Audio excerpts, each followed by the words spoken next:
मित्रांनो, आज पुन्हा एकदा एका नव्या स्टार्टअपच्या आणि उद्योजकाच्या शोधात मी आलोय दौंड तालुक्यातील राहू या गावामध्ये राहणाऱ्या ऋषिकेश सोमनाथ शिंदे यांच्या सिद्धिविनायक इंडस्ट्रीज या व्यवसायाला भेट देण्यासाठी। बीएससी अॅनिमेशनचं शिक्षण पूर्ण झाल्यानंतर त्यांनी 1 वर्ष कंपनीत नोकरी सुद्धा केली, परंतु त्यांचं काही नोकरीमध्ये मन रमलं नाही, म्हणून त्यांनी स्वतःचा काहीतरी नवीन व्यवसाय करायचं ठरवलं आणि मार्केटचा सर्व्हे करून स्वतःच्याच गावात बायोमास ब्रिकेट्स बनवण्याचा व्यवसाय सुरू केला।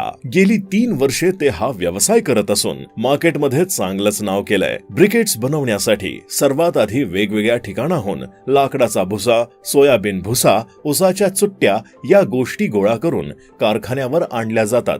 त्यानंतर ऑटोमॅटिक असलेल्या या मशीनच्या कन्व्हेअर मध्ये या अवजाराच्या सहाय्याने भुसा ढकलला जातो। तो भुसा वरती मशीन मध्ये जाऊन ब्रिकेट्स मेकिंग मशीन मध्ये त्यावर ऑटोमॅटिकली प्रोसेसिंग होऊन त्या